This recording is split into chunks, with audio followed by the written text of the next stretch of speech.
Let me take you back to the 1970s, a time long before phones and tablets, when school days smelled of chalk dust, ink, and freshly sharpened pencils.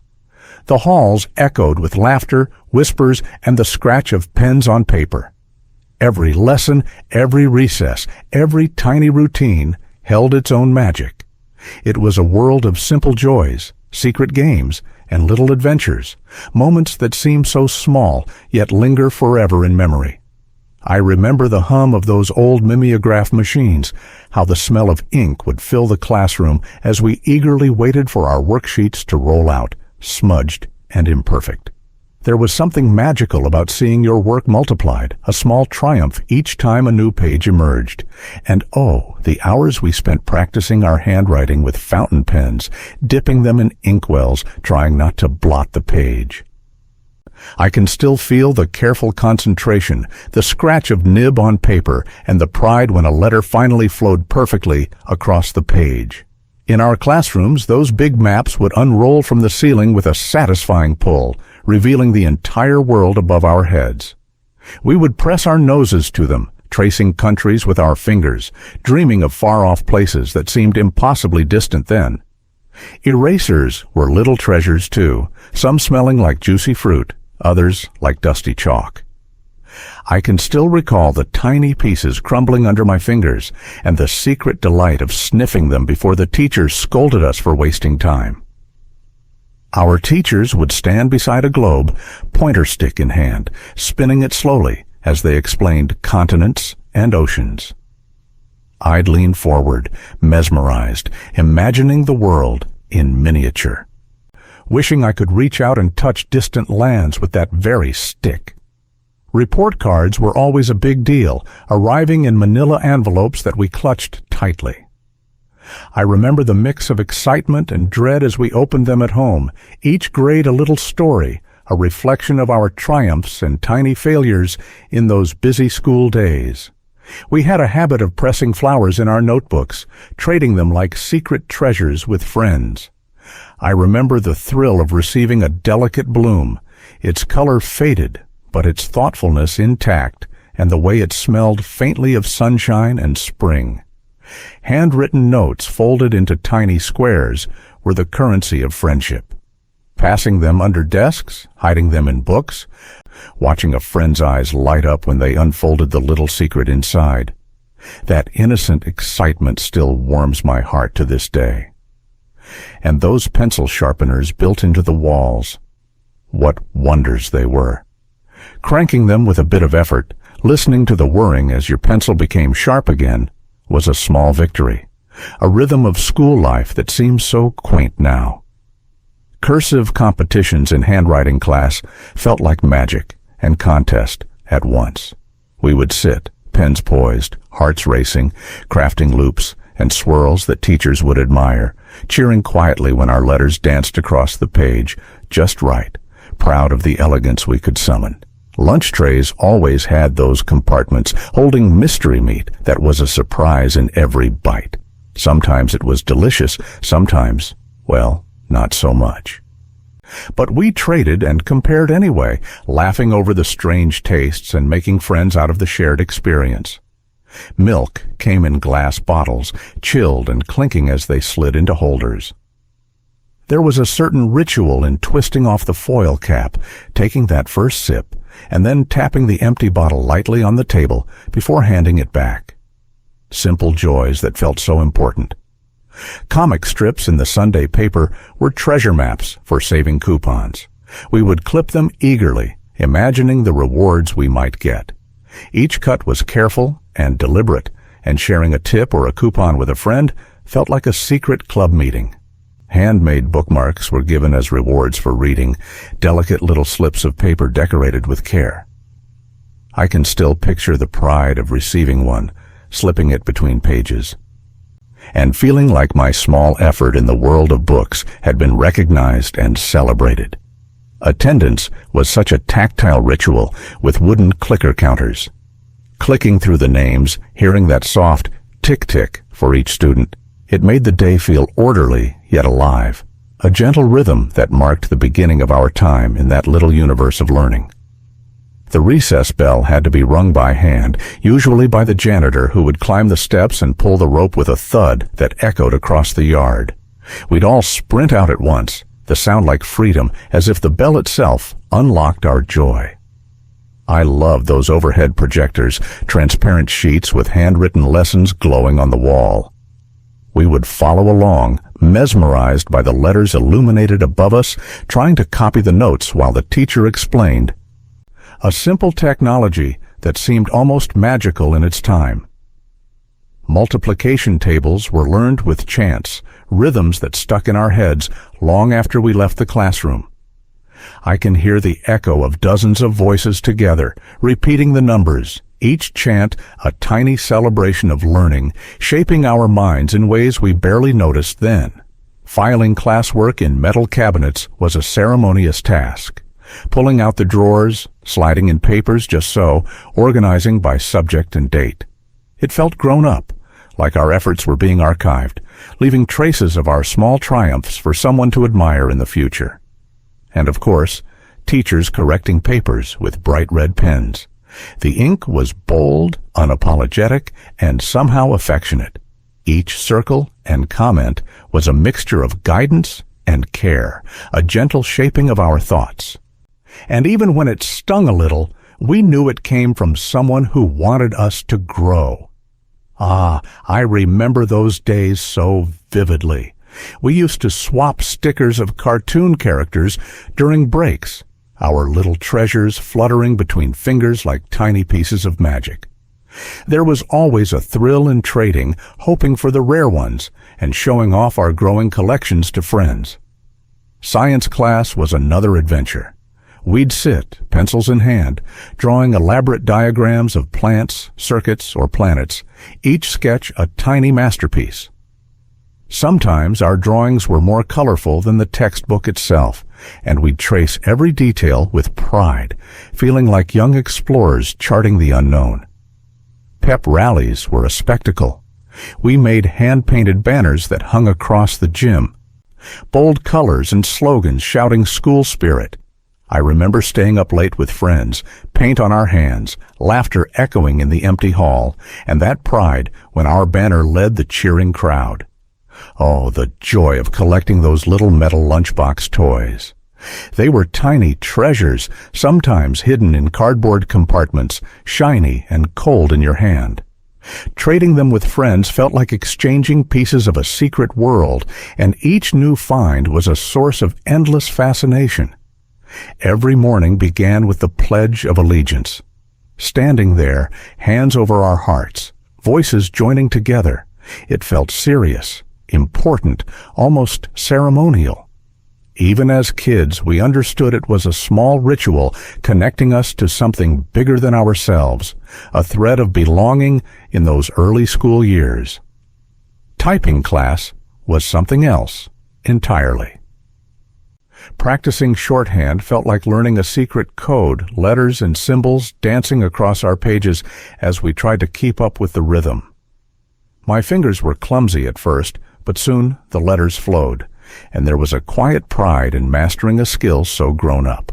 We often copied from the blackboard while the teacher dictated, heads bent, trying to keep up. The scratch of chalk and the scratching of pencils created a symphony of learning, a rhythm of the classroom that feels so foreign now, yet warm and comforting in memory. Comic books were currency, secretly trading them under the lunch tables, whispering deals, exchanging heroes and adventures. It was thrilling. You felt like part of a hidden world, and the pages smelled faintly of ink and possibility, a treasure shared between conspirators in a bustling cafeteria. School buses were old and slow, windows rolled up and down by hand. I remember twisting the crank, feeling the tension in my fingers, and watching the wind rush in as the window lowered. It was such a simple thing, yet it made the journey feel like an adventure every single day. Tracking grades with paper charts was serious business, carefully marking scores, plotting progress, comparing notes. It felt tangible, real. There was a satisfaction in seeing your efforts recorded in ink, a small reflection of growth that you could touch and feel, unlike the digital screens kids use today. Pop quizzes were sneaky little surprises written on tiny slips of paper and handed out without warning. The sudden flutter of nerves, racing to recall what you'd studied, and the whispered groans around the room, it made every test feel like a miniature adventure in problem-solving. Margins of textbooks were like secret canvases. We drew doodles, cartoons, and little notes, turning lessons into personal artwork. Those scribbles were harmless rebellion, a way to leave a tiny piece of ourselves in the pages, often discovered only when years later someone leafed through old books. Book reports were a careful affair, written on typewriters with clattering keys. Every word mattered. Mistakes couldn't be erased easily. I remember the satisfying ding at the end of a line, the careful spacing, and the pride in producing something mechanical yet personal. A tangible story of your own labor. PE uniforms were so simple, just cotton shorts and t-shirts. No fancy logos, no high-tech materials, just plain clothes that let you run, jump, and play freely. I remember the laughter, the games, the sweaty afternoons, all tied together in that soft, unpretentious fabric. Library cards were prized possessions. Collecting them felt like earning a passport to endless adventures. I'd stroll through the shelves, scanning titles, feeling the excitement of borrowing a new book, each card a small key, unlocking worlds beyond the classroom. Film strip projectors were a fascination, casting images on the wall as we watched silently. The clunk and click as each frame moved, the flickering images telling history lessons or distant lands. It felt like magic, a window into a world we couldn't yet reach, but could almost touch. Shoebox dioramas were a creative joy. We'd fill them with tiny trees, paper people, and little buildings, creating whole worlds on a table. I remember gluing, painting, and arranging each piece carefully, feeling proud to display my miniature vision to the class, hoping it would impress my teacher. Memorizing state capitals with jingles made geography almost musical. We would sing along, little ditties that stuck in our heads, each capital connected to a rhyme or rhythm. It was fun and silly, but the knowledge stayed, turning a dull lesson into a game we carried home in our heads. And pencil toppers, those tiny animals perched on the end of a pencil, brought so much delight. Trading them with friends, choosing the ones that suited your personality, it was a whimsical way to express ourselves, little companions on our daily journey through school. Ah, I can still picture the care we took, folding homework neatly in thirds before handing it in. There was a quiet pride in that small act, as if the precise folds made our work feel worthy, a tiny ritual that somehow made the day feel more organized and special. On field trips, we all wore name tags, sometimes pinned awkwardly to our shirts. I remember feeling both silly and important, like a tiny ambassador on an adventure, hoping no one would forget my name and relishing the sense of belonging to our little traveling group. Lockers were blank canvases.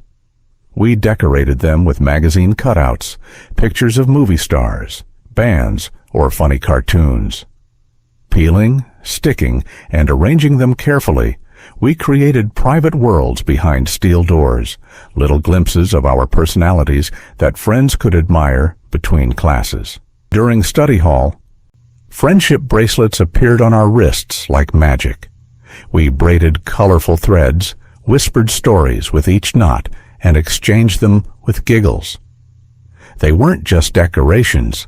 They were promises of connection, tiny symbols of loyalty and friendship that lasted far longer than the day itself. Spelling bees were grand occasions held in auditoriums with applause meters that seemed impossibly serious. I remember the nerves, the bright lights, and the collective holding of breath as each student stepped forward, letters hanging in the air like tiny challenges to be conquered. Typing on those clunky mechanical typewriters was an adventure in patience. The keys clattered loudly, mistakes required careful correction, and each completed page felt like a victory. I can hear the rhythmic click-clack in my memory. A soundtrack to the work and pride of crafting words by hand. Multiplication practice on chalkboard grids was almost a ritual. The chalk squeaked and dusted our fingers as we filled in numbers, our voices joining in chants that made the numbers come alive. I can still feel the rhythm, the collective effort that turned repetition into something almost musical. We had secret ways of passing messages, like hollowed pencils. Sliding a tiny note through the hollow shaft felt like a covert operation, and the thrill of discovery, of a friend reading your secret message, made those small moments of rebellion feel monumental. Mimeographed worksheets smelled of ink and possibility. I remember the thrill of taking a freshly printed page, the slight smudges, the texture of the ink on my fingers, as if each sheet carried a tiny adventure waiting to be completed with careful attention. Some of us couldn't resist drawing caricatures of teachers in the margins of our notebooks. We captured their quirks, their expressions, and laughed quietly, hoping our sketches wouldn't be discovered, little acts of creativity and humor that made lessons more memorable. Class participation was often tracked with tally marks. Each mark felt like recognition, a small validation of being seen and heard. I remember counting carefully, hoping to make a mark that would reflect my effort and the gentle thrill of watching them accumulate over time. Breaks were signaled by metal bells, rung by teachers or aides. The clang echoed across the hallways like a call to freedom. I can still hear that metallic tone, a sudden release of energy, sending us rushing into playgrounds or corridors, laughter trailing behind every step. Art class brought papier-mâché to life. We molded and painted, creating masks, animals, and abstract shapes. The smell of glue and newspaper mixed with paint, hands sticky and colorful, and there was always pride in presenting our squishy, lumpy masterpieces at the end of the week. Trading eraser crumbs was a funny little economy. A pinch here, a tiny exchange there, all for small favors or secret games. Those crumbs were more than debris. They were currency of friendship, tiny tokens that made the school day feel alive with invisible transactions. Patriotic songs were learned for assemblies, sung with a mix of seriousness and enthusiasm. I remember standing tall, voices merging in harmony, feeling a part of something larger than ourselves. As music and words wove a subtle thread of pride and belonging into our school days. Carrying thermos flasks with homemade soup was practical and comforting. The warmth in our hands, the smell that hinted at home, made the lunch break feel special. Opening the lid and sipping slowly, surrounded by friends, created a quiet, cozy ritual that made the cafeteria feel welcoming. Spinning globe quizzes in geography class made the world feel alive. We would twist and turn the globe, searching for countries, tracing rivers with our fingers, and imagining journeys far beyond our town. Each correct answer brought excitement, a thrill of discovery in that miniature world. Creating pinhole cameras in science class felt like real invention. We would poke tiny holes in boxes, experiment with light, and wait eagerly to see faint images appear on paper. The anticipation, the mystery, the hands-on learning, it was science made magical, a memory that glows even now. Slide rules were our tools for algebra, clunky but fascinating. I remember sliding scales, calculating carefully, feeling clever as numbers aligned. It was tactile math, a physical puzzle we manipulated with our hands, a reminder of the patience and focus school once required. Flashcards made multiplication a group adventure. We'd quiz each other, shouting answers, laughing at mistakes, and cheering small victories. There was energy in the collective effort, a rhythm to learning, and a sense that together we were turning repetition into something almost fun. I can still remember sneaking baseball cards into my gym locker, lining them up carefully, trading them with friends between classes. Each card felt like a treasure. A little piece of the world of sports and heroes we carried with us, hidden safely behind the dull gray locker doors. Chain letters were like secret adventures, passing them around, adding our own messages, and hoping they would make it through the classroom without being discovered. It felt thrilling, like we were part of a hidden network of mysteries and stories, connecting us in playful secrecy. Candle-making projects were magical. We'd melt wax, pour it into molds, and wait as it hardened. The smell of wax and the flicker of tiny flames afterward made us feel like creators, hands sticky with care, showing off our little glowing triumphs with pride. English class often asked us to keep all about me journals. I'd scribble stories, dreams, and doodles, a secret world tucked in my notebook.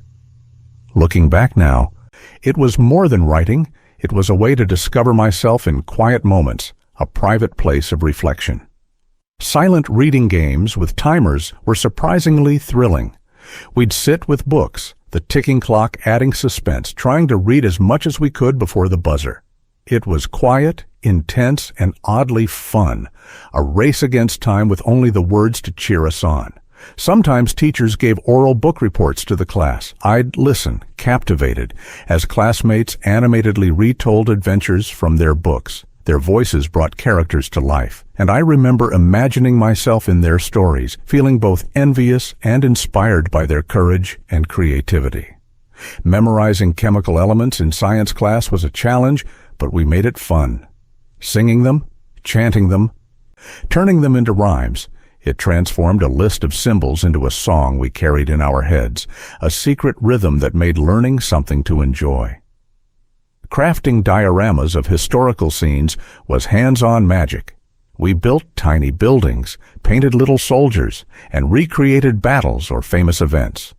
When we presented them, our classmates marveled, and I felt like a miniature historian, proud of every careful detail I had shaped with my own hands. Fountain pen blotting paper was a daily necessity. After writing, we'd lay the paper over fresh ink, pressing gently and watching it soak up the excess. I remember the faint scent, the soft texture, and the tiny pause it gave, a moment of calm reflection in our busy days. We loved swapping homemade bookmarks. Friends would doodle, write little notes, and exchange them secretly. Sliding one into a friend's book was a small act of connection, a tangible way to share creativity and thoughtfulness that felt far more personal than anything store-bought. Calligraphy practice was delicate work. Special lined sheets guided our pens as we traced elegant letters, swirling loops with concentration. I remember the pride in mastering a single perfect letter, the quiet satisfaction that came from making words not just readable, but beautiful. Paper airplanes were a highlight, especially during window races. We'd fold carefully, testing different shapes, then launch them down hallways or out windows, cheering as they soared or crashed. Each flight was a mini adventure, combining science, luck, and the joy of friendly competition. Origami creations were passed in whispers. Tiny folded animals and stars slipped from desk to desk, intricate and fragile. I remember holding one carefully, marveling at its precision, and passing it along, sharing delight in a secret chain of miniature artistry. Learning multiplication through song was surprisingly catchy. Our voices would rise together, counting in rhythm, numbers dancing like little characters on a musical stage. What had seemed dull became a playful game, a way to carry math in our heads without even noticing how much we were learning. Memorizing poems for assemblies gave us a stage for our voices. Standing in front of classmates, reciting lines we'd practiced over and over, made me feel both nervous and proud. Each stanza was a tiny triumph, a way to share words, emotion, and our growing confidence with everyone around us. Attendance sometimes meant ringing a small handbell. The clear, sharp tone echoed across the classroom, signaling readiness, marking the day. I can still feel the small thrill of holding it, knowing every student's presence was being counted, each ring a rhythm in the heartbeat of our school. Collecting soda caps became a pastime and a game. We'd trade them, compare designs, and invent challenges or point systems. Something so ordinary became magical through imagination, small circles of metal connecting us to creativity and camaraderie in the classroom. Trading action figures at recess was serious business. We'd show our miniature heroes to friends, making deals, swapping, or simply comparing collections. Those tiny figures held big significance, little talismans of identity. And the playground felt like a bustling market of imagination. Cassette tape recorders were tools of discovery. We'd practice languages, recording and playing back our voices, marveling at the magic of sound captured on tape. Listening to ourselves stumble or succeed was humbling and fun, a reminder that learning could be playful, even mechanical. Holiday crafts filled the halls with color and laughter. We'd make paper chains, ornaments, and decorations for every season. The smell of glue and paper, the chatter of friends, and the pride in seeing our creations hanging proudly made school feel warm, festive, and alive with shared creativity. I can still picture us sitting in dim classrooms, the flicker of black and white educational films casting shadows on the walls. We'd watch intently, fascinated by moving images that taught us science or history, whispering to each other when the reel changed, feeling as though we were glimpsing a world far beyond our school. In geography class, we would invent imaginary countries and draw their maps, complete with mountains, rivers, and cities. Each map was a story, a world born from imagination, and sharing them with classmates felt like revealing secret universes we had created with pencil and paper. Some of us couldn't resist secretly using flashcards under the desk during tests.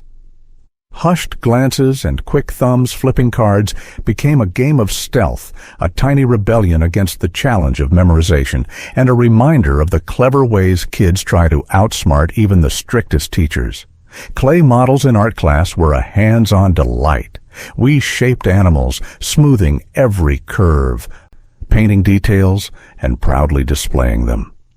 The smell of damp clay, the coolness under our fingers, and the creativity flowing from our hands made each project feel like a small masterpiece. History lessons sometimes came alive through skits. Students would act out famous events, costumes improvised, voices exaggerated. I remember laughing and learning at the same time, feeling the thrill of storytelling and the joy of seeing lessons leap from the page into motion and sound. Notebooks were personal canvases, decorated with stickers and stamps. I remember carefully arranging images of stars, cartoon characters, or flowers, turning dull schoolwork into something vibrant. Each decoration reflected personality, a private statement shared quietly with friends and admired in secret. Folding rulers were tools of precision and concentration in math class. Sliding them, measuring carefully, calculating lengths. It felt tactile and satisfying. I can still hear the soft snap as the segments clicked into place, a small mechanical joy that made geometry feel alive. Passing gum under desks was our quiet rebellion. Sliding pieces back and forth, exchanging flavors secretly, made the classroom feel a little more playful. It was harmless mischief, small moments of delight hidden in plain sight, a tiny thrill in the routine of lessons. Diary entries for school assignments became secret confessions. Writing about my day, my thoughts, or small worries, I felt a private world unfolding on the page. Those pages captured more than lessons. They captured feelings, hopes, and the small dramas of childhood that seemed so big at the time. Plastic charms on keychains were tiny treasures. Trading them, collecting them, attaching them to pencil cases or bags, it was a small economy of friendship. Each charm held a story or a shared joke, little pieces of identity carried through hallways and classrooms. Bead strings were another way to practice multiplication. Counting and grouping beads, sliding them along strings, turned abstract numbers into something tangible. I remember the rhythm of hands moving beads, learning by touch as much as by sight, a small but memorable method of understanding math. Science class taught us about wind with simple wind vanes. I remember assembling sticks and cardboard, watching them spin in the breeze outside the window. The project was simple, yet it felt like magic, predicting directions, observing nature, and feeling like a tiny scientist experimenting in the world. Pressed leaves and flower petals were precious treasures we swapped with friends. Flat, delicate, and fragrant, they were symbols of seasons, memories, and friendship. I remember carefully sliding one between pages, exchanging them like tokens of connection, small pieces of the outdoors preserved in school notebooks. Paper fortune tellers were a constant delight. Folding, coloring, and sharing them with friends, we would playfully predict futures, giggling over silly fortunes.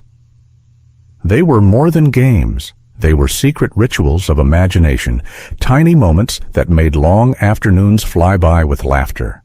Cardboard became a tool for geometry projects, cut and folded into shapes we could measure and manipulate. I remember carefully marking lines, folding edges, and marveling at the precision of angles. It was hands-on learning, making abstract concepts tangible and even fun. Secret notes rolled into pencil boxes were little adventures.